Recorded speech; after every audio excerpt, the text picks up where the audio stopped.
शुंभ और निशुंभ दो भाई पाताल से भूमंडल पर आ गए। ये शुंभ निशुंभ जो थे बड़े पराक्रमी थे और देखने में बड़े सुंदर भी थे। ये पहले तो पुष्कर चले गए और पुष्कर में जाकर के इन्होंने 10,000 वर्षों तक तपस्या करी। ब्रह्मा जी का ध्यान करते हुए ब्रह्मा जी आए, वरदान मांगो। तो वो वरदान क्या मांगा? असुरों ने पहला वरदान तो उनका एक ही रहता है, देवो देव दया सिंधो भक्ता नाम भयप्रदा अमृतंचनो ब्रह्मण देहि तुष्टो चेत विभो। हे विभो, हे ब्रह्मा, आप हमें अमर कर दीजिए। ब्रह्मा जी ने कहा, जातस्य ही ध्रुवो मृत्यु ध्रुवम जन्म मृतस्य च मर्यादा विहिता लोके पूर्वम विश्वता कृता किल। हे दैत्यराज, इस सृष्टि का नियम है कि जो जन्मा है उसको मरना ही पड़ेगा, और कोई वरदान मांगो ये नहीं हो सकता। तो शुंभ निशुंभ ने वरदान मांगा कि पुरुष जाति हमें कोई ना मार सके। ब्रह्मा जी ने कहा तथास्तु। अच्छा, इनके मन में विचार यह था कि जब पुरुष नहीं मार पाएगा तो स्त्री क्या मारेगी? स्त्री से तो हम मरेंगे नहीं। स्त्री को लोग जो है अबला समझते हैं, जिसमें बल नहीं है, पर स्त्री अबला नहीं है। स्त्री जो है शक्ति का पुंज है, शक्ति का स्वरूप है स्त्री। बाद में वरदान पाने के बाद शुक्राचार्य जी को इन्होंने अपना पुरोहित बनाया, और शुक्राचार्य जी को पुरोहित बना करके शुंभ जो है वो राजा बन गया, चंडमुंड को मंत्री बना लिया, धूम्रलोचन को सेनापति बना लिया, रक्तबीज को अपने यहाँ सेनापति बना लिया। इस तरह से बड़ी भारी असुरों की सेना तैयार कर ली। रक्तबीज के पास 2 अक्षौहिणी सेना है, वो उसको लेकर के आ गया।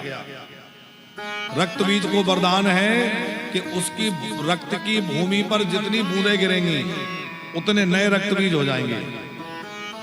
यदि कोई उसको प्रहार करता है, जहां जहां रक्त की बूंद गिरेगी उतने नए रक्तबीज हो जाएंगे, और फिर उनकी बूंद जहां गिरेगी उतने हो जाएंगे, तो अनंत हो जाएंगे, असंख्य हो जाएंगे।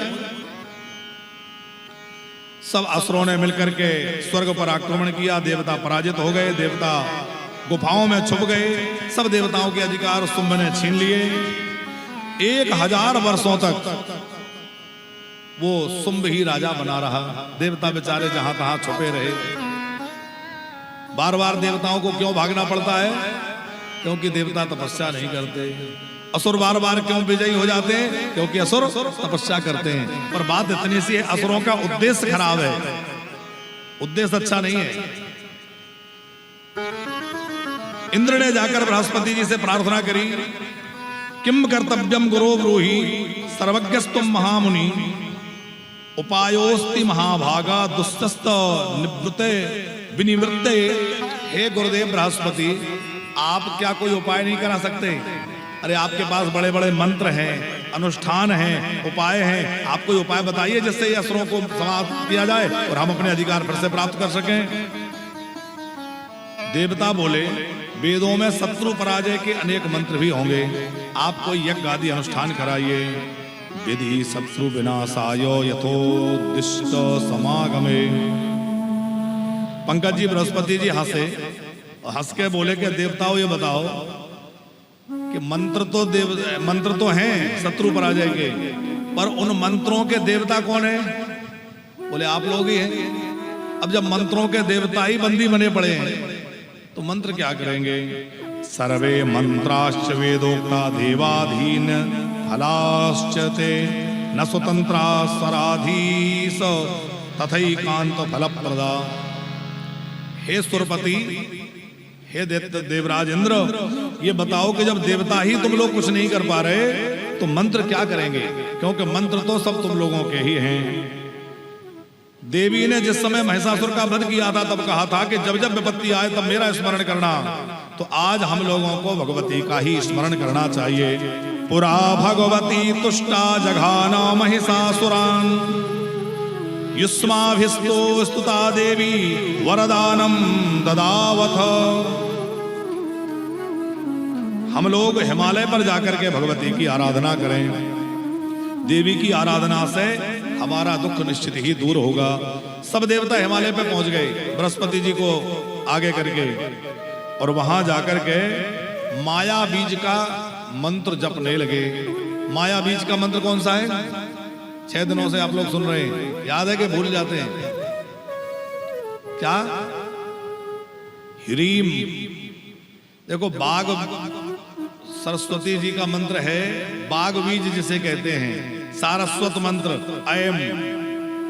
क्लीम बीज जो है वो है लक्ष्मी जी का, वो है क्लीम। और माया बीज जो कहा जाता है वो है ह्रीम, जो महाकाली का मंत्र है।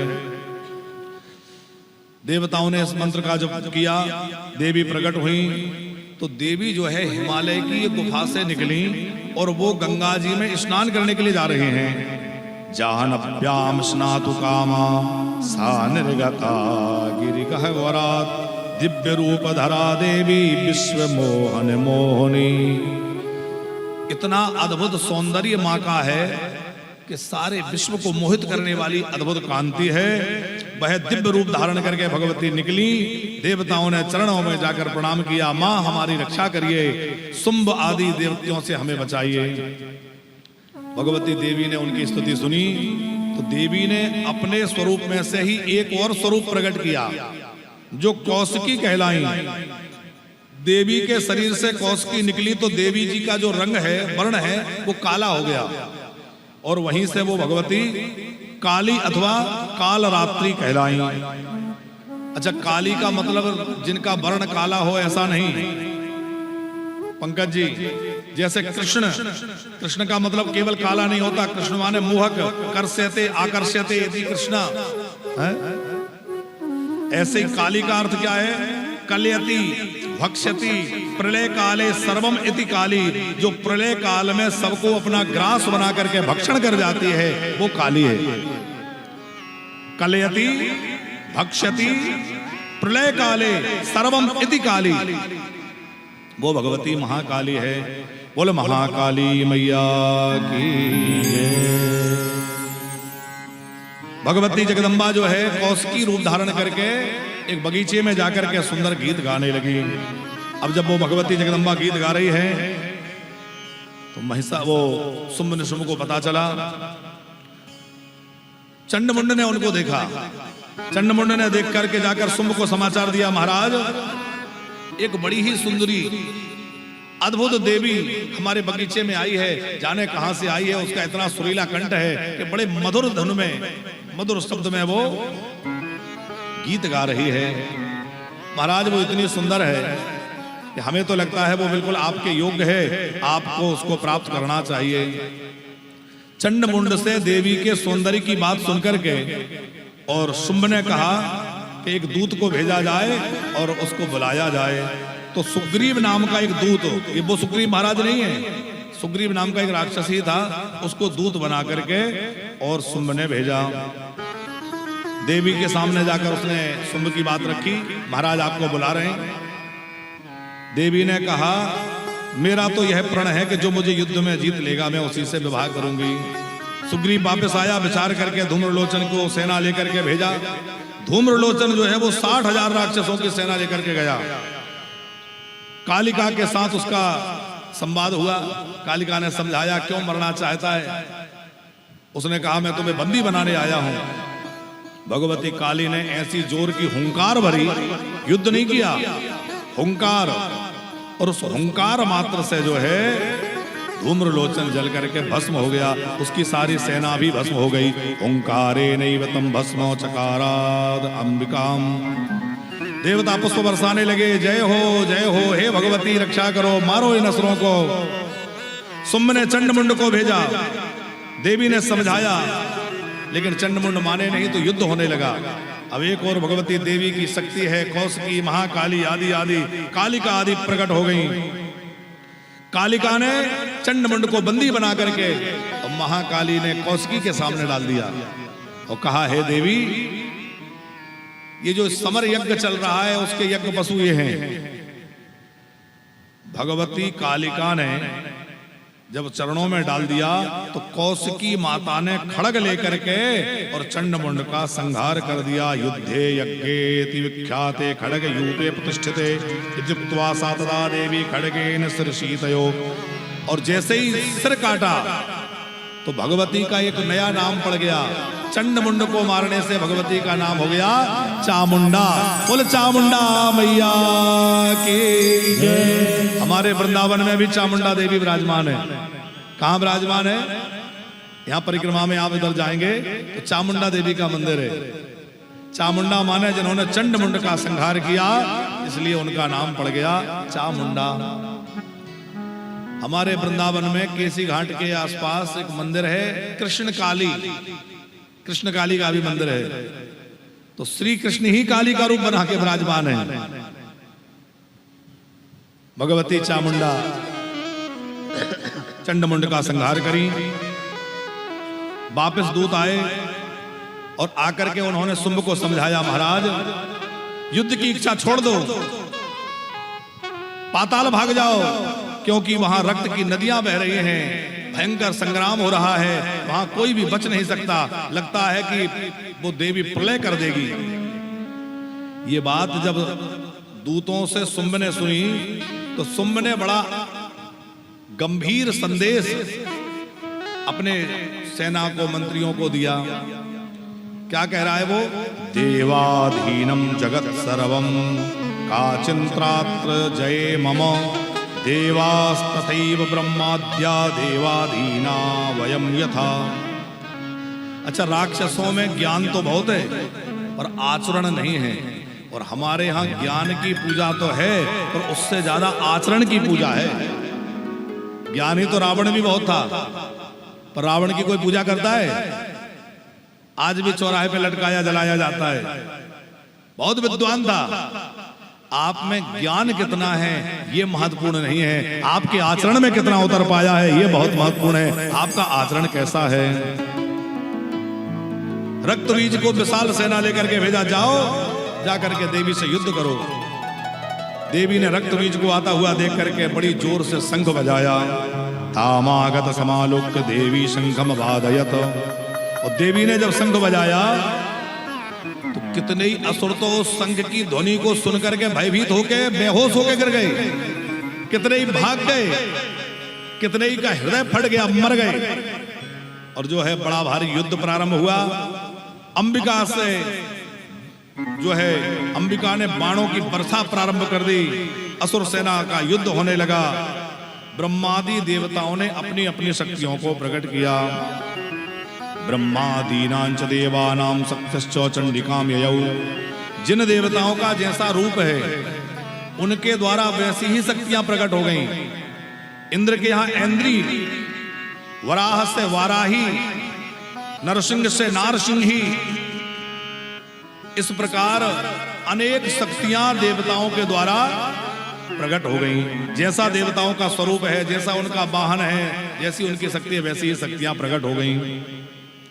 यस्य देवस्य यद्रूपम यथा भूषण वाहनम, वैसा ही उनका वाहन है, वैसे ही उनके आयुध हैं। शिवजी भी वहां युद्ध में आए। चंडिका ने उनको दूत बनाकर भेजा था, इसलिए देवी का एक नाम पड़ गया शिवदूती। वैष्णवी ने रक्तबीज पर चक्र चलाया, उसके रक्त बिंदु गिरे तो अनेकों रक्तबीज पैदा हो गए। अब जहां जहां रक्त गिरता है अनेक रक्तबीज हो जाते हैं, तो सारे जहां दिशाओं में देखे रक्तबीज ही रक्तबीज नजर आने लगे। अब ये कैसे समाप्त हो? तो भगवती अंबिका ने चंडिका को इशारा किया। चंडिका ने इतना विकराल रूप धारण किया, इतना विशाल रूप था कि लगता था सारी पृथ्वी आज पलट जाएगी, आज जो है निश्चित ही प्रलय आ जाएगी। ऐसा लग रहा था चंडिका के रूप को देख करके। चंडिका ने हाथ में खप्पर ले लिया और उस रक्त बीज का सारा रक्त अपने खप्पर में लेकर के रक्त का पान कर गई। और रक्त का पान करते हुए भगवती जोर से अट्टहास करते हुए हंसने लगी, घोर गर्जना होने लगी, बाणों की वर्षा होने लगी। रक्त बीज हते रौद्रे ये चान्ये दानवारणे पलायनम तदा कृत्वा गतास्ते भय कंपिता। भय से पृथ्वी कांप गई। रक्त बीज को भगवती रौद्री ने समाप्त कर दिया। महाकाली ने उसके रक्त का पान कर लिया।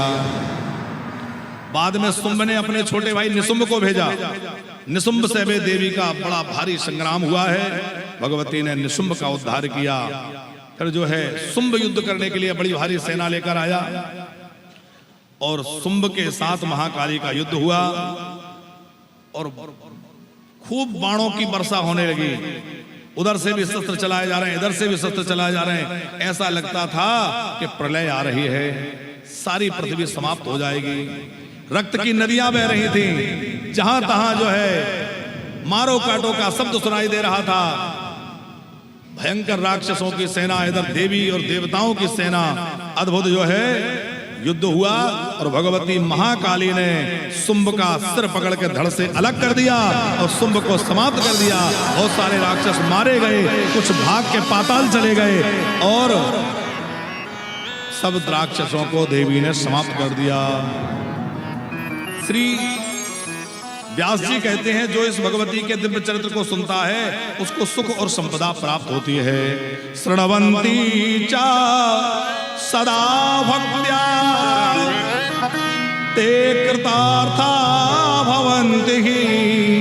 अपुत्रो लभते पुत्रान् निर्धनश्च धनं बहु। रोगी चा मुच्यते रोगात् सर्वकामान् वाप्नुयात्। जो भी इस देवी के दिव्य चरित्र को सुनता है उसको सारी मनोकामनाएं उसकी पूर्ण होती हैं। देवी की कृपा प्राप्त होती है। बोले जगदम्बा मैया की।